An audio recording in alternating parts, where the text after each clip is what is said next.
9-point lead for Indiana Wesleyan over St. Francis. 6:59 to go first half. Stephen Davis, Kevin Lehman, Greg Tonigal, the Indiana Wesleyan coach, told us last night, he goes, a lot of times in this tournament, especially the championship game, when your guys are tired, it just comes down to who makes more shots.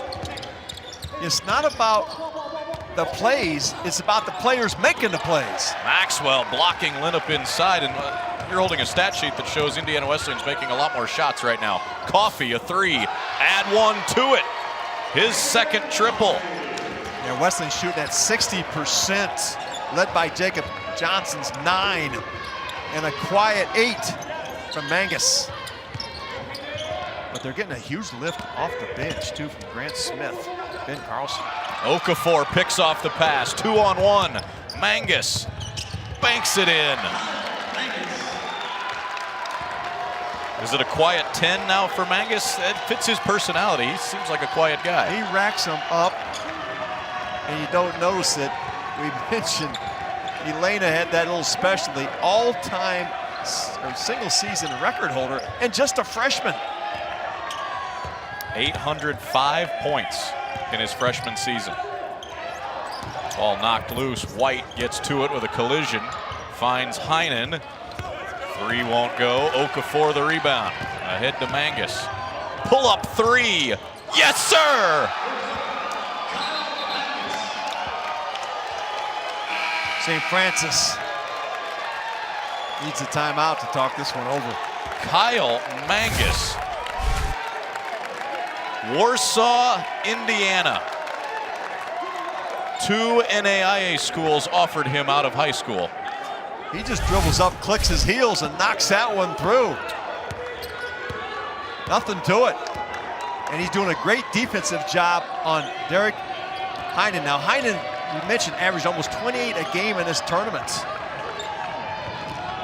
Heinen's been held to just 5 so far tonight. Somebody needs to step up for the Cougars in black. Heinen, no space. Lost it, got it back. 6 to shoot. Lotzenheiser driving Mangus. Needs to get it up. They didn't. Shot clock violation.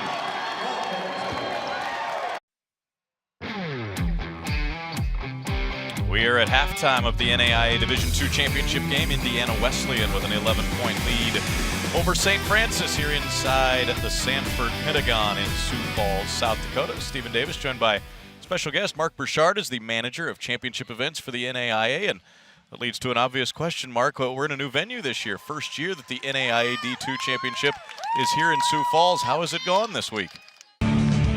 This weekend in Big 12 baseball, the Kansas Jayhawks welcome in the Oklahoma Sooners for a critical conference series to start the stretch run of the season.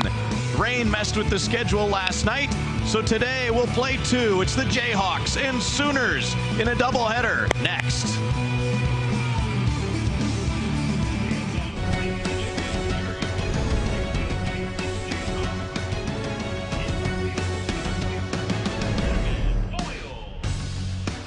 The rain is gone. It's a beautiful day in Lawrence. Perfect for baseball. Perfect for a doubleheader as the Jayhawks and Sooners will play the first 2 of this 3-game weekend Big 12 series.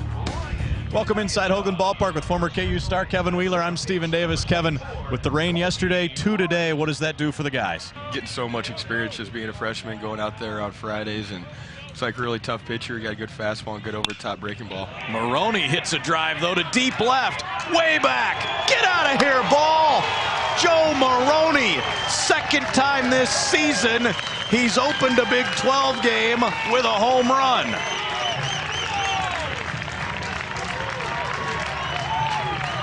Third of the year and the career for the 5th-year senior. And just like that, we're tied. 3-2, 2 out, the 3 runners on the move, and a swing and a miss. Ben Krauth with a huge strikeout, leaves them loaded, and keeps the Jayhawks in front. 4-2. What a pitch from the senior lefty for his 7th strikeout of the day.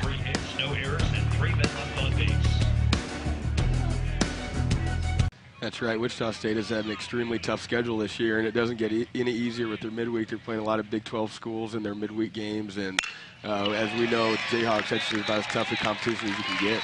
And there's a fourth straight hit for KU. Maroney into left center. Now the ball gets loose on the infield. Taylor heads home, and he is out. Good tag by Troutwine, and the aggressive base running leads to the third out for the Jayhawks. But an impressive offensive second for KU. 5 hits, including that one by Joe Maroney. As KU scores 3, take another look at the out at the plate.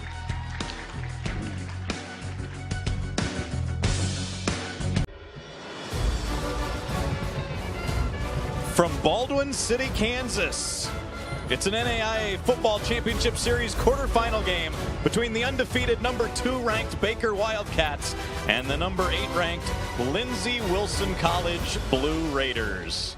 Welcome inside Liston Stadium. I'm Stephen Davis. What should be a fun football game today, especially if you like offense. Both these teams in the top 10 in the country in total yardage and in scoring offense. Now, they both feature great defenses as well, but as we bring on former NAIA All-American and NFL wide receiver Mark Boerichter, it might not matter with the pace these two offenses want to go at. The offenses will get their points on the board one way or another. 3rd and 2. Time for Britell going for the end zone. Touchdown, Baker. Roaming wide open, Ladae Boose. 3rd and 2, why not go to the end zone? Boose on the post route, all alone.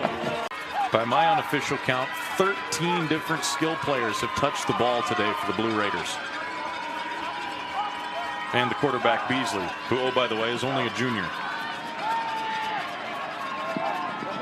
Looking for Cooks on the corner. Touchdown, Lindsey Wilson.